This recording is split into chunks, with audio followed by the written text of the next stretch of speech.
Nagagalit si Momo dahil ayaw niyang tanggapin ang pangalan ng nerd na Ken Takakura. Sinabi ni Ken Takakura na kahit ano pang sabihin niya ay wala itong magagawa dahil yun talaga ang pangalan niya.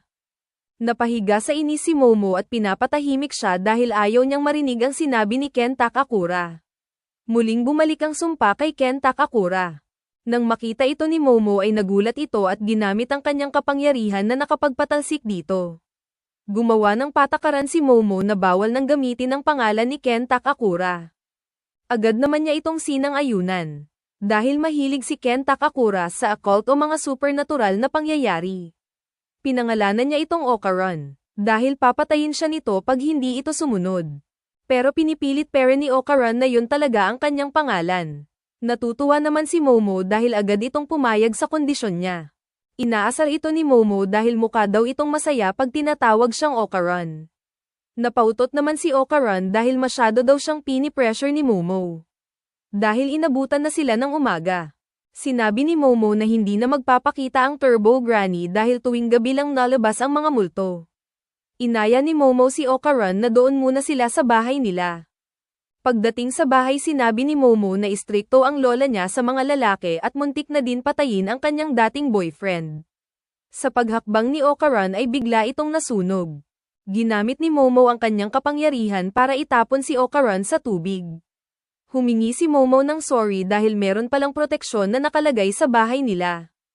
Tinanggal ni Momo ang proteksyon at pinasubok muli ni Momo si Okaran na pumasok. Dagdag ni Momo na pag muli itong nag-apoy ay papaliparin niya ulit ito sa tubig.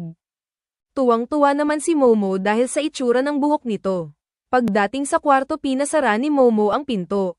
Ngunit muling bumalik ang sumpa.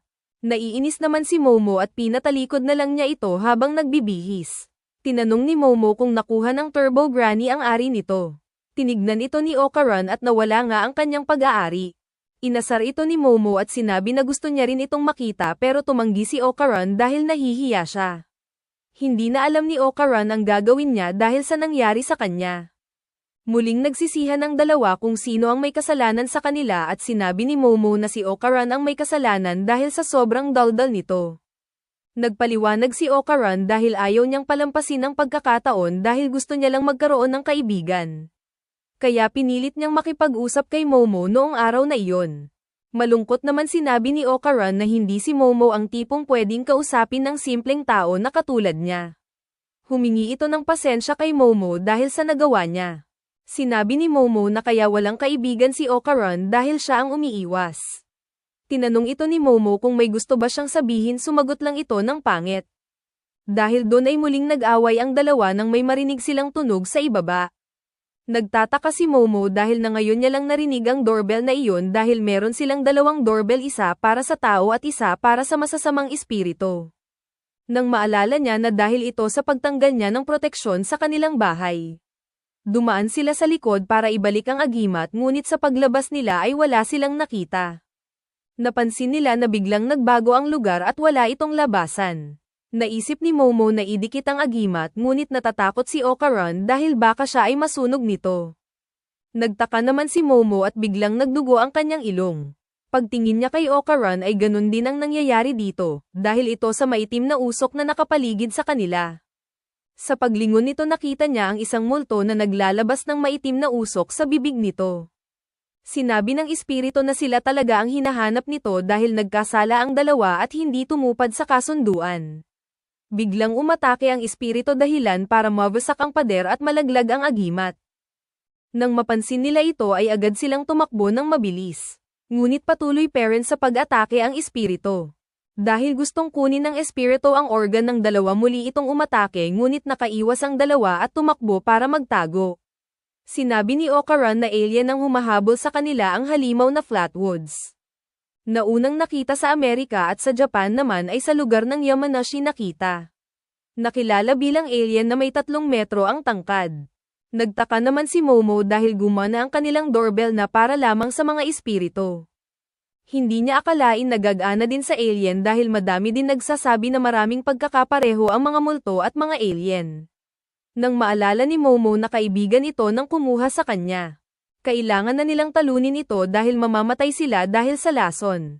Unti-unti naman nagbabago si Okaran nang biglang may sumabog sa likod. Agad silang lumipat sa kabilang bahay. Bago pa tuluyan na magbago si Okaran, ginamit ni Momo ang kanyang kapangyarihan para pigilan ito. Napansin naman ni Okaran na hindi bumalik sa dati ang kanyang kaliwang kamay. Sinabi niya kay Momo na siya na ang lalaban dito at pakawalan ng sumpa.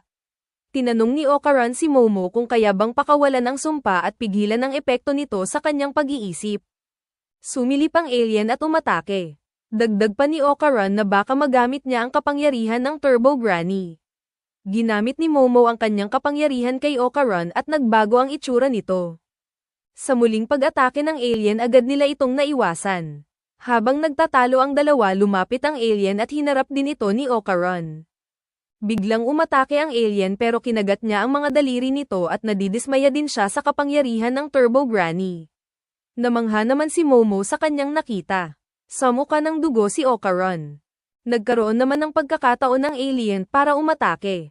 Hinila ni Momo si Okaran gamit ang kanyang kapangyarihan. Hindi kaya ng katawan ni Okaran ang kapangyarihan ng Turbo Granny. Iniisip nito kung papaano ba nila matatalo ang alien. Napansin ni Momo na ang ginagawa ng alien ay isang sumo wrestling. Nakaisip ng plano si Momo at sabay silang umatake diretso sa paa ng alien. Sa pagbagsak nito ay natunaw ang kamay ng alien. Pero nahuli nito si Momo at ibinato sa malayo. Dagdag pa ni Momo na siya na ang bahala dito. Tuloy-tuloy na suntok ang ginawa ng alien kay Momo. Dahil sa suntok na ginawa ng alien ay nakagawa ito ng butas dahilan para makalabas ng kaunti sa kanilang gate.